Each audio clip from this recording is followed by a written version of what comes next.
네, 이 종목은 대체 왜로 이어가겠습니다. 종목을 통해서 오늘 시장 정리할게요. 자, 첫 번째로 네이버 보겠습니다.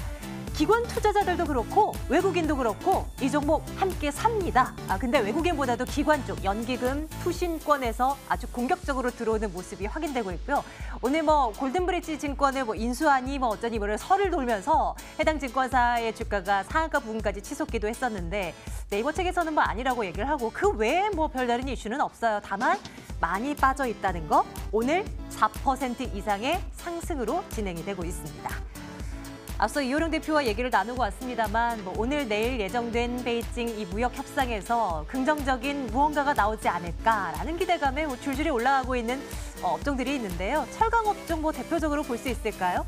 동부제철의 경우는 이제 매각 이슈 부각되면서 오늘 지금도 상한가 기록이 되고 있는 부분이고 낙폭 과대한 업종들요. 그런 종목들 오늘 이제 바닥 찍고 올라서는 모습 보여주는데 조금 더 갔으면 좋겠네요. 철강주들 전반적으로 흐름 괜찮고요. 전기차 관련주들 흐름 좋죠? 그중에서 포스코 캡텍 보겠습니다. 지난주 금요일에 공급 계약 체결 소식이 있었는데 이거 긍정적인 소식으로 오늘도 작용하는 것 같고요.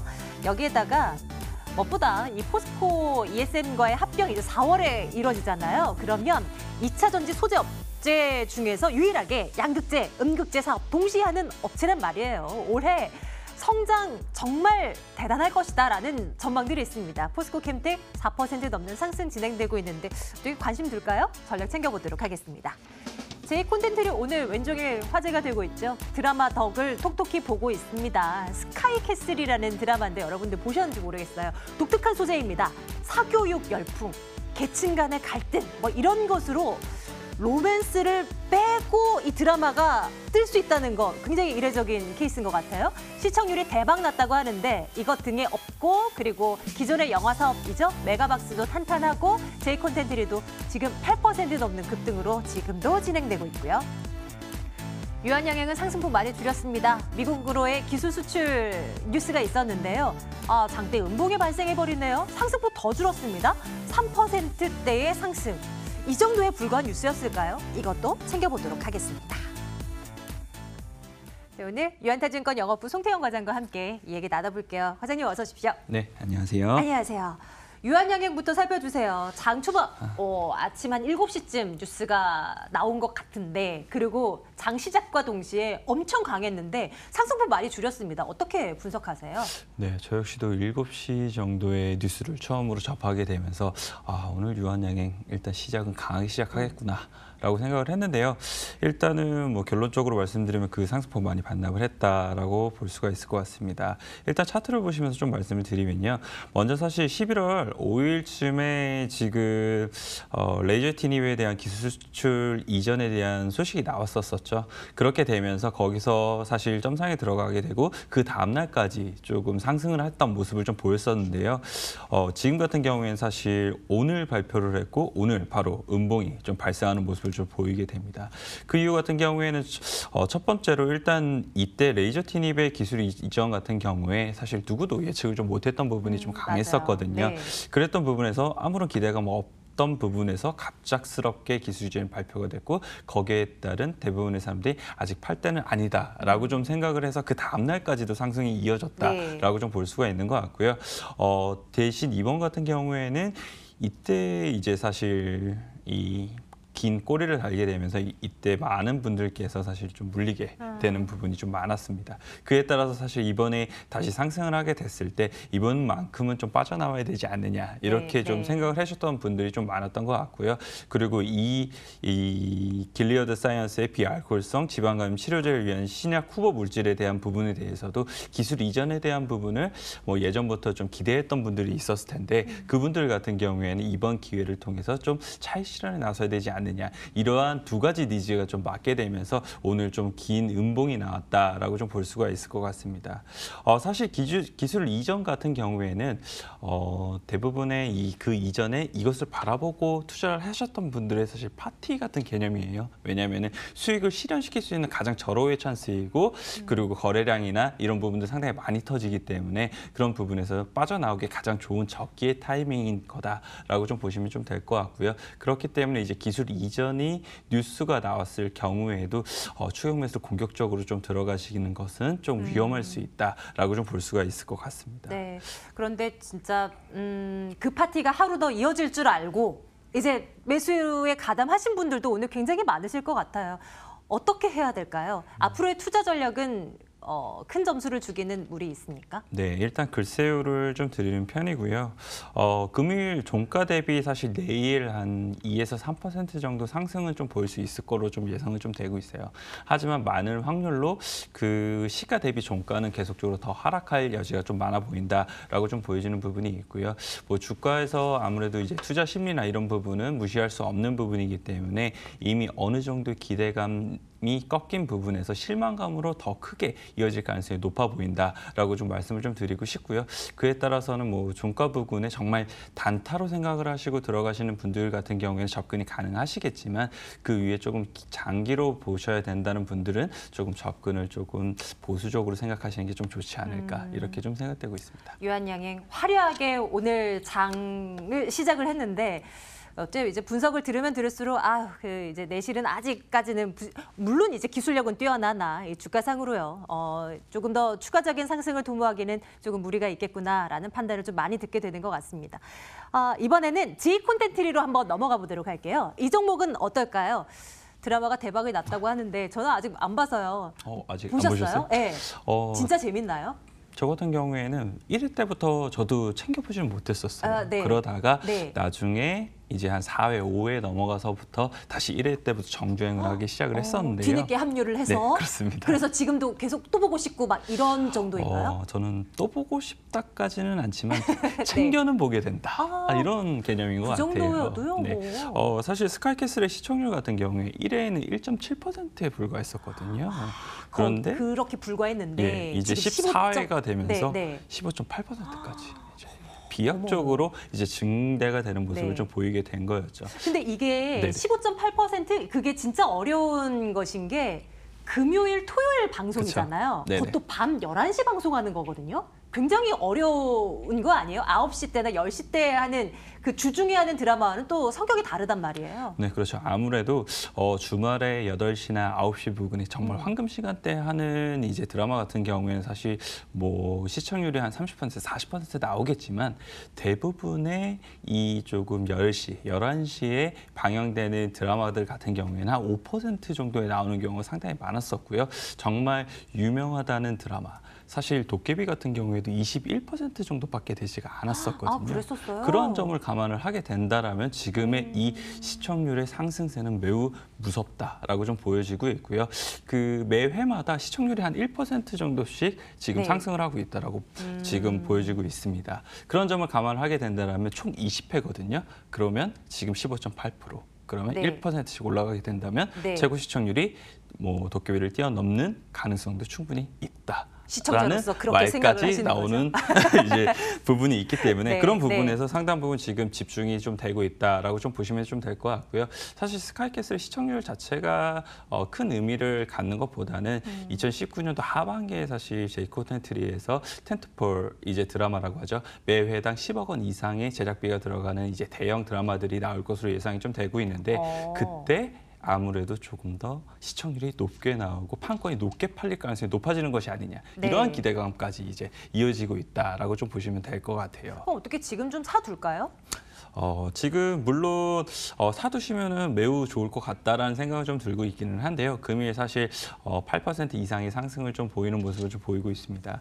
뭐 제이콘텐트리를 이제 매매를 하신 분들 같은 경우는 아실 텐데 어느 정도 이 거래량이나 이런 부분이 상당히 많이 이제 거래가 되는 부분도 있고요. 그리고 이 매매를 해보신 분들 같은 경우에 이 움직임 자체가 워낙 터프하게 좀 움직이는 부분이 많기 때문에 사실 추격 매수보다는 조금 음봉에 매수하거나 아니면 눌림목이 나왔을 경우에 매수를 하시는 것이 아무래도 수익률적인 측면을 보게 되었을 때 훨씬 더 유리한 적이 많았다라고 좀 말씀을 드릴 수 있을 것 같습니다. 네, 경험상. 투자 의견 당연히 좋아요 찍으면 되는 거겠죠? 네, 그렇습니다. 네, 좋아요 찍고 한 종목만 더 볼게요. 포스코 캠텍 보도록 하겠습니다. 오늘 전기차 관련주도 잘 가요. 이 종목 어떻게 보세요? 네, 뭐 저 같은 경우에는 워낙 이제 전기차 관련돼서 좋은 좋아하시니까. 이제 예. 생각을 갖고 있었던 사람인데요.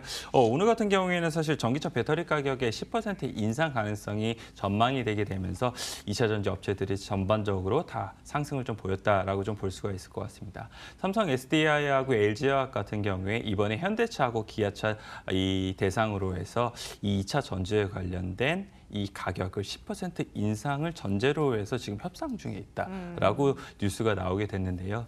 그만큼 이제 삼성 SDI나 LG화학 같은 경우에 2000년도 중반 이후에 사실 가격을 한 번도 올린 적이 없다라고 해요. 그럼에도 불구하고 네. 이번에 올린다는 것 자체가 지금 2차 전지 시장은 수요자 중심이 아니라 공급자 중심의 가격 편성이 되고 있다. 이 점을 조금 유추해 볼 수 있을 것 같습니다. 이런 공급자 위주의 가격 책정이 된다는 것 자체는 계속적으로 수요가 폭발적으로 좀 증가한다는 것을 좀 염두에서 말을 할 수가 있을 것 같고요. 그에 따라서는 2019년도에 2차 전지 섹터 자체가 한 번 더 상승을 할 수 있지 않을까 이렇게 좀 생각을 해볼 수가 있을 것 같습니다. 그렇다면 이제 2차 전지 업체에서 어떤 거를 많잖아요. 지금 접근을 해야 되는 것인가라고 네, 네. 좀 고민을 하실 텐데요. 사실 2차 전지 업체가 너무 많기 때문에 조금 고민이 저도 좀 많이 되는 편이긴 합니다. 그런데 내가 2차 전지에 대해서 잘 모르겠다. 어떤 업체가 좋은지, 어떤 업체가 기술력이 좋은지 잘 모르겠다라면 차라리 2차 전지의 양극재와 음극재를 모두 다 사업을 영위할 수 있는 포스코 캠텍 쪽으로 좀 한번 투자를 해보시는 게 어떨까 이렇게 말씀을 좀 드리고 싶고요. 포스코 캠텍 같은 경우는 아까 잠깐 말씀을 하신 것처럼 이번 연도 4월 달에 양극재 사업도 역시 이제 영위를 하게 되면서 이 2차 전지 사업에서 이제 수직 계열화를 이룰 수 있는 유일한 국내 업체가 되게 됩니다. 그렇게 된다면 아무래도 2차 전지 섹터가 커짐에 따라서 아무래도 수혜를 볼 가능성이 높아질 수밖에 없다라고 말씀을 좀 드리고 싶고요. 뭐 음극재 사업 같은 경우에는 워낙 우리나라에서 대체 불가의 업체이기 때문에 그분에 있어서는 뭐 더 이상 언급을 드리지 않아도 될 것 같습니다. 가격 전략 한번 주실 수 있으세요? 좀 간단하게 주신다면요. 네, 가격 전략 같은 경우에 지금 사실 뭐 고가가 8만 원을 넘었었는데 지금 6만 원까지도 지금 깨고 내려갔던 모습을 좀 많이 보였었습니다. 그래서 지금 일단은 1차적으로는 지금 60일선이죠. 60일선 부근까지는 일단 무난하게 상승 보일 수 있을 것 같다라고 좀 말씀을 좀 드리고 싶고요. 다만 이제 계속적으로 이제 변동성이 커지는 시장이기 때문에 그런 부분에서 60일 부근이 도달을 하게 된다면 한번 차익 실현으로 좀 접근을 하시는 게 좀 좋을 것 같고요. 네. 그 이후에 다시 한 번 더 눌림목이 나오게 된다라면 재차 매수를 하시면서 추가적으로 계속 수익을 좀 확대해 나가시는 게 필요하지 않을까 이렇게 좀 생각되고 있습니다. 투자 의견은 좋아요. 좋아요를 드리도록 이고요. 하겠습니다. 1차적인 가격대 설정하고 그 이후까지 좀 내다보신다는 뉘앙스인 것 같은데요. 네네. 추후에 계속 이 종목을 가지고 와보도록 하겠습니다. 내일장 탑픽도 혹시 포스코 캠텍으로 가나요? 네, 그렇습니다. 네, 좋아요. 자, 내일장 탑픽 포스코 캠텍 눈여겨보도록 하고요. 장 마감할 때 다 됐습니다. 안신 앵커 만나러 가겠습니다.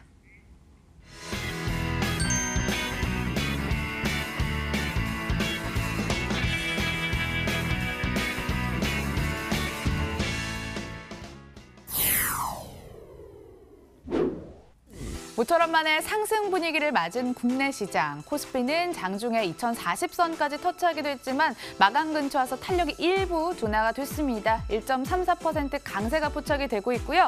코스닥도 675까지 탄력은 높였지만 그래도 숨을 조금 줄였죠. 1.23% 오름세가 포착이 되고 있습니다.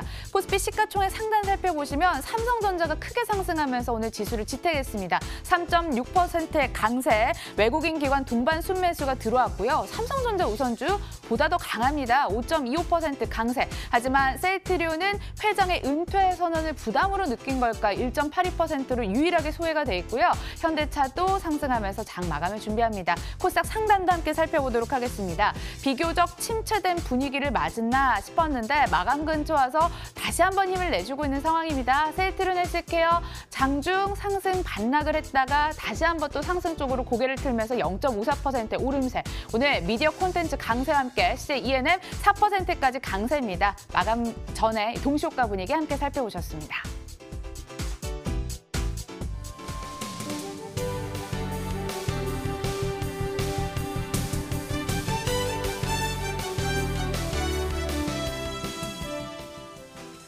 1월 7일 시장이 마감됐습니다. 그동안 국내 시장을 짓눌러 왔었던 글로벌 경기 둔화 우려감보다는 오늘 시장은 미국 금리 인상 속도 조절이라는 재료에 집중하는 모습이었습니다. 장중 내내 상승 권역에 머물렀고요. 코스피는 1.35% 그래도 강세를 유지한 채 2037선의 종가를 형성했고 코스닥은 1.2%까지 오르면서 672에 마감을 지었습니다. 수급 보도록 하겠습니다. 기관의 순매수가 적극적이었습니다. 2,254억 원의 순매수, 업종 살펴보시면 제조업, 화학, 전기전자 업종 등 업종을 두루 사는 모습이 포착이 됐고요. 개인은 반대로 1,887억 원을 매도했습니다. 코스닥 수급 살펴보실까요? 기관의 매도가 요즘 들어서 줄을 잇고 있습니다. 다른 날보다 매도량은 줄어들긴 했지만 321억 원의 매도를 기록했고 외국인도 152억 원을 매도하면서 시장에 부담을 만들었습니다.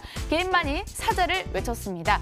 자, 이어서 특징주 살펴보도록 하겠습니다. 제약바이 업종을 세분화해서 보다 집중적으로 살펴보도록 하겠습니다. 지난달 코스닥 시장에 상장을 했던 제약바이 업종 그 가운데 두 가지 종목이 준비가 돼 있는데요. 이중항체 기술 기반의 치료제를 연구 개발하고 있는 ABL 바이오 2만 원 사수에 오늘은 급급했습니다. 5% 약세가 포착이 됐고요. 유틸렉스도 10만 원까지 돌파를 했습니다. 상장한 이후에 60%까지 주가가 급등했지만 좀처럼 10만 원 그 이후를 올라서지는 못하는 상황입니다. 다음 특징주도 살펴보도록 할게요. JP모건 헬스케어 컨퍼런스가 개막이 됐죠. 개막을 앞두고 두각을 나타냈었던 두 종목들의 입지가 엇갈렸습니다. 삼성바이오로직스 같은 경우에 상승 쪽으로 그래도 그 흐름을 유지했고 셀트리온은 하락으로 전환이 되면서 1.82% 약세로 마감지었습니다. 마감 분위기 함께 돌아봤습니다.